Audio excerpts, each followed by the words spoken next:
Welcome to the European Forum Alpbach. I'm Klaudia Czerwińska and you're watching TVP World. It is my great pleasure to welcome our next guest, General Robert Brieger, former chairman of the European Union Army Committee. General, thank you so much for joining us in our beautiful open-air studio.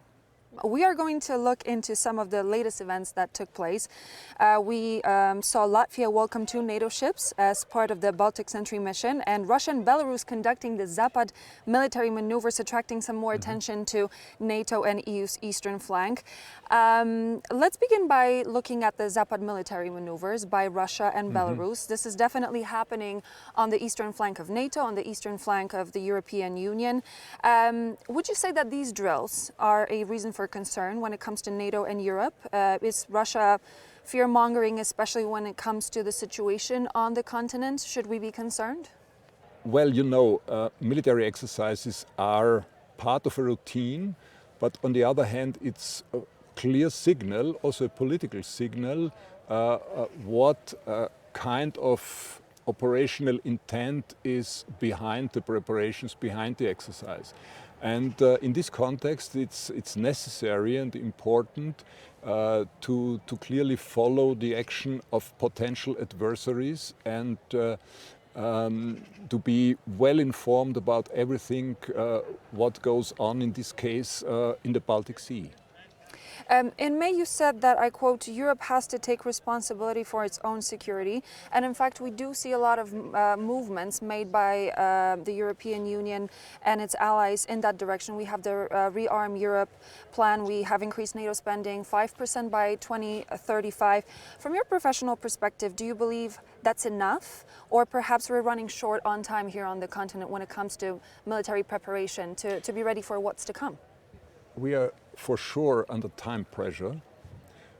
Given a potential adversary like Russia has a reliable army and has already exploited its economy for, let's say, 8 to 9% GDP for defense. So there's for sure the necessity to speed up with our actions to take. It's not only money, it's also the integration of European armed forces. It's about standardization, and on the political level, on the society level, it's about to build up a mindset that security is not for free. You have to invest, you have to prepare, and you have to raise our resilience in all levels, in all spheres, to be prepared for challenges of the future.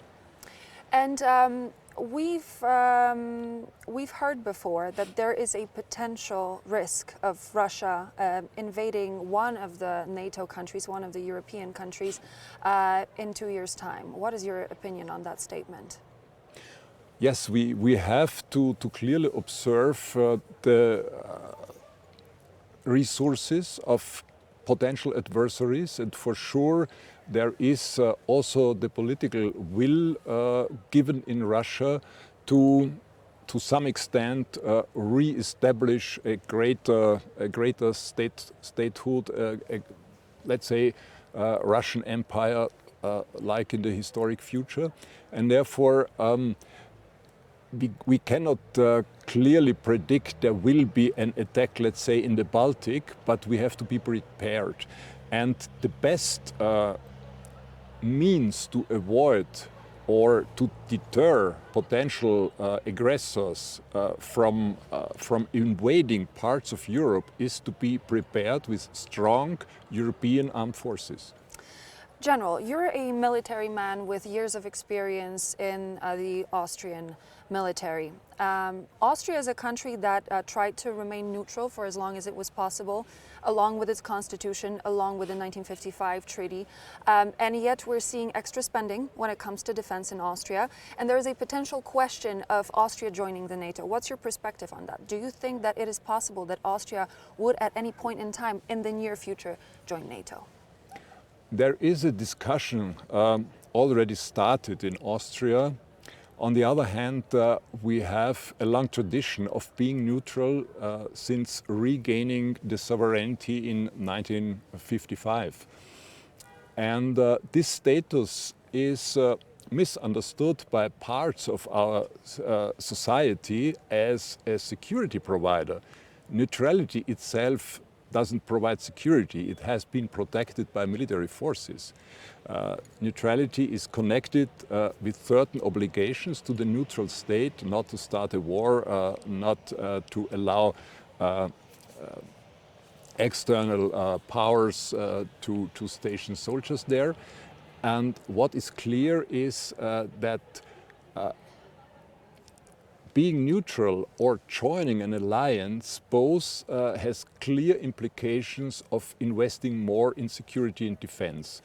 And logically, if as a neutral, and this is my experience or expertise as a militarian, then you have to invest even more because you have to cover all the domains of security and defense as a neutral country by yourself, like Switzerland does it for decades.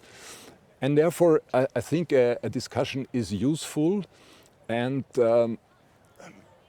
at the moment a clear majority is for maintaining the status quo, but times have changed and also society is in a process of learning and adapting, and therefore I think we should be prepared to open discuss the issue and clearly assess about advantages and disadvantages.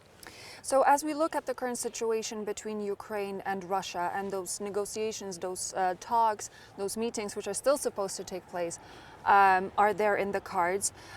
Do you think that if Russia at any point in time decided to agree to a ceasefire, it would be because they really want that ceasefire, or because, for example, economically or militarily they need that ceasefire, or would that just be a smokescreen? And as we've heard from Admiral Rob Bauer, he also noted in his speech that he said we should not underestimate Russia's ability to rebuild and regroup. Which one would it be if they decided to pursue ceasefire? I think a potential ceasefire is always connected with the risk of restarting hostilities, and for sure the political ambition of Russia will not stop with a ceasefire. Therefore, again, I think it's a clear signal for the European democratic society to be prepared and to build up their own defense posture. And last but not least, when we're looking at Article 5, when we're looking at North Atlantic Treaty Organization, would you say that in case of Russia attacking, let's say, for example, the Baltic states, would we really see it in action? What's your opinion? Well, this is a question normally asked to NATO officers. I'm an officer from a neutral country, but my assessment would be that the alliance is strong, and there is for sure the common willingness to implement the Article 5 when one of the allies is attacked. We, on the other hand, know that the measures connected with collective defense are more or less bound to the willingness of member states in how far they implement their own military measures, their own leadership. And therefore, what could be a good way for prevention and deterrence is clearly to have a defense posture in these countries along the Russian border, to show a potential aggressor that there is no way in let's say, starting an offensive at any sphere of this border, because there is the clear willingness of the alliance to respond properly. Thank you so much, General. Thank you for joining me here in our open air studio. It was a pleasure to have you. You're welcome.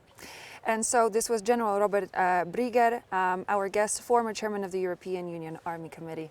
And I'm Klaudia Czerwińska. You are watching TVP World. Stay with us for more.